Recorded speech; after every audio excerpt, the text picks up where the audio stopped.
PM Modi की कर्नाटक के बागलकोट में चुनावी रैली को संबोधित करते हुए कहा, कांग्रेस ने बदहाली का जीवन जीने पर किया मजबूर। रक्षा मंत्री राजनाथ सिंह ने लखनऊ लोकसभा सीट से नामांकन किया दाखिल। राजनाथ सिंह के नामांकन में सीएम योगी और उत्तराखंड के मुख्यमंत्री धामी भी रहे मौजूद। 20 दिनों के अंदर तीसरी बार बिहार के दौरे पर अमित शाह बेगूसराय में चुनावी रैली को संबोधित करते हुए कहा, मोदी जी का जीतना निश्चित है। गंजेय विधानसभा सीट से कल्पना सोरेन ने उपचुनाव के लिए भरा नामांकन में सीएम चंपई सोरेन, पेयजल मंत्री, कई नेता रहे मौजूद। राहुल गांधी ने बीजेपी पर साधा जमकर निशाना। राहुल गांधी ने कहा, आरक्षण को खत्म करने का तरीका निजीकरण अग्निवीर है। नमस्कार, आज की खबर में आपका स्वागत है। मैं हूं आपके साथ शिखा मेहरोत्रा। शुरुआत करते हैं आज की बड़ी खबरों की। लोकसभा चुनाव 2024 के लिए प्रधानमंत्री नरेंद्र मोदी ताबड़तोड़ रैलियां कर रहे हैं। कर्नाटक के बागलकोट में एक चुनावी सभा को संबोधित करते हुए उन्होंने कांग्रेस पर जमकर निशाना साधा। साथ ही उन्होंने कहा कि 2024 का चुनाव भारत का भविष्य तय करेगा। इस चुनावों का लक्ष्य एक विकसित भारत, एक आत्मनिर्भर भारत का निर्माण करना और देश को दुनिया की तीसरी सबसे बड़ी अर्थव्यवस्था में बदलना है। ये आपका वोट ही है, सब साकार करने में मदद कर सकता है। हमारा संकल्प भारत को मैन्युफैक्चरिंग हब बनाना है। मोदी का विजन क्लियर है। काम सरकार में रहते हुए देश को लूटना है, उसे क्या आप इतने बड़े देश की जिम्मेवारी दे सकते हैं?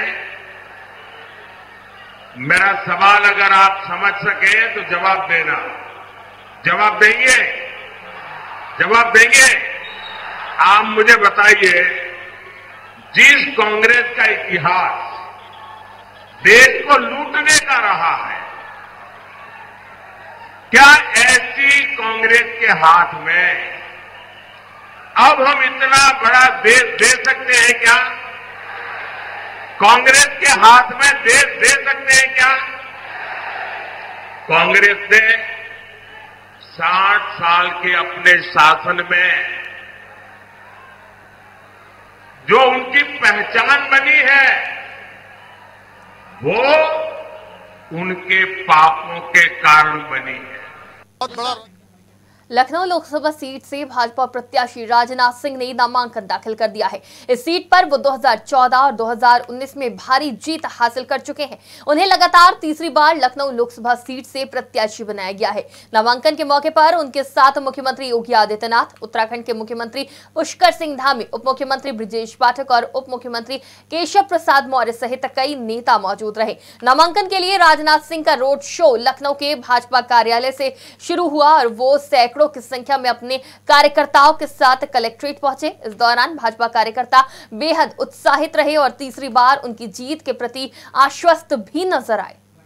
बहुत बड़ा जनसैलाब था, ऐतिहासिक था और जीत भी ऐतिहासिक होगी, क्योंकि माननीय राजनाथ सिंह जी ने लखनऊ को एक नए लखनऊ के रूप में यहाँ पर डेवलप किया है। यहाँ के फ्लाईओवर, यहाँ के ओवर ब्रिज, यहाँ के मेट्रो स्टेशन, अनेक सड़कों का निर्माण, यहाँ पार्कों का निर्माण, जिस तेज गति से लखनऊ आगे विकास की तरफ बढ़ा है, आज उसकी यहाँ पर पूरी झलक दिखाई दी है। नहीं देखिए, ऐसा है कि पूरे देश के अंदर इस समय लहर है और 400 पार का जो नारा है वो पूरी तरह से साकार होगा और मोदी जी ऐतिहासिक मतों से पूरे देश से तीसरी बार देश के प्रधानमंत्री। बहुत बड़ा झंझारपुर लोकसभा में एक सार्वजनिक बैठक को संबोधित करते हुए केंद्रीय गृह मंत्री अमित शाह ने कहा कि प्रधानमंत्री नरेंद्र मोदी को तीसरी बार पीएम बनाने का मतलब है बिहार में जातिवाद को खत्म करना और योग्यता के आधार पर राजनीति की शुरुआत करना। पीएम मोदी की जीत निश्चित है, ऐसा होने वाला नहीं है, लेकिन अगर ये घमंडिया गठबंधन इंडी गठबंधन की जीत हुई तो पीएम कौन बनेगा? तीसरी बार प्रधानमंत्री बनाने का मतलब है बिहार के अंदर से जातिवाद को समाप्त कर देना, आगे मेरिट्स में राजनीति चले। तीसरी बार प्रधानमंत्री बनाने का मतलब है बिहार के अंदर से, देश के अंदर से भ्रष्टाचार को समाप्त कर देंगे। देश के खजाने की पाई पाई जिस पर गरीब का अधिकार है वो गरीब को मिले, ऐसा शासन लाने का मतलब है नरेंद्र मोदी को प्रधानमंत्री। इंदौर के कांग्रेस उम्मीदवार अक्षय बम ने बीजेपी के समर्थन में पर्चा ही वापस ले लिया। जिला निर्वाचन अधिकारी के ऑफिस में पहुंचकर आनंद फानन में पर्चा वापस लिया और फिर कैलाश विजयवर्गीय के साथ गाड़ी में निकल गए। बीजेपी के कुछ और विधायक और नेता मौजूद थे। वहीं आपको बता दें कि सूरत के बाद ये दूसरा हाई प्रोफाइल मामला है जहां कांग्रेस कैंडिडेट ने पर्चा वापस लिया है। कांग्रेस नेता राहुल गांधी ने बीजेपी पर जमकर निशाना साधा। बीजेपी पर निशाना साधते हुए कांग्रेस नेता राहुल गांधी ने कहा, भाजपा लोग कहते हैं कि हम आरक्षण खत्म कर देंगे, फिर बयान आते हैं हम आरक्षण के खिलाफ नहीं हैं। आरक्षण का मतलब है देश में गरीबों, आदिवासियों, पिछड़ों की भागीदारी होगी। आरक्षण को खत्म करने का तरीका निजीकरण अग्निवीर है। और फिर नरेंद्र मोदी जी, बीजेपी के लोग कहते हैं हम आरक्षण को खत्म कर देंगे। जहां भी कमजोर लोगों को थोड़ा सा फायदा मिलता है,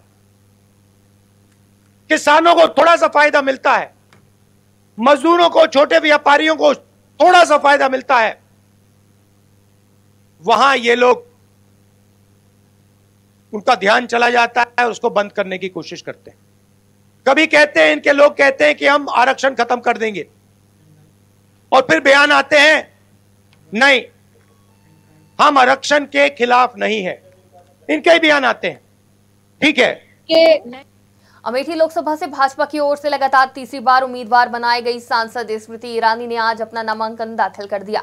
इस दौरान मध्य प्रदेश के मुख्यमंत्री मोहन यादव समेत कई बड़े नेता मौजूद रहे। नामांकन से पहले स्मृति ईरानी और मध्य प्रदेश के मुख्यमंत्री मोहन यादव ने रोड शो किया। नामांकन से पहले स्मृति ईरानी का मेगा रोड शो निकाला गया। स्मृति ईरानी के नामांकन में भारी संख्या में समर्थक दिखाई दिए। वहीं केंद्रीय मंत्री और अमेठी से भाजपा उम्मीदवार स्मृति ईरानी ने कहा, सेवा के नए संकल्प के साथ प्रधानमंत्री मोदी से प्रेरित भाजपा के प्रत्याशी के नाते अमेठी की सेवा में आज मैंने अपना नामांकन भरा है। ये वो क्षेत्र है जिसमें प्रधानमंत्री मोदी ने जय घोष किया था कि हम क्षेत्र में बदलाव की दृष्टि से अपना प्रत्याशी दे रहे हैं।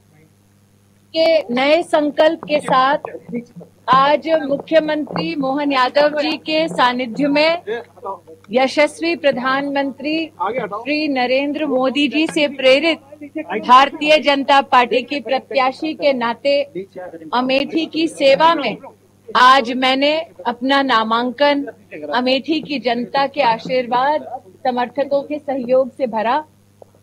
ये वो क्षेत्र है जिसमें माननीय प्रधानमंत्री जी ने जय घोष किया था कि हम क्षेत्र में बदलाव की दृष्टि से अपना प्रत्याशी दे रहे हैं।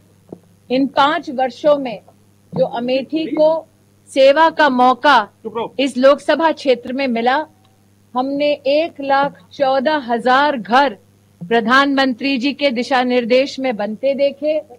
4 लाख परिवारों को जीवन में पहली बार अमेठी में शौचालय मिला अपने घर में।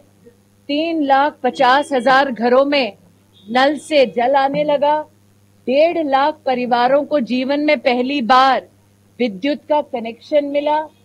4 लाख से ज्यादा किसानों को इस क्षेत्र में प्रधानमंत्री किसान सम्मान निधि से हम सबने सम्मानित होते देखा। एक तरह से लहर दिखाई दे रही मुझे, मध्य प्रदेश में भी हो रही, पूरे देश में भी।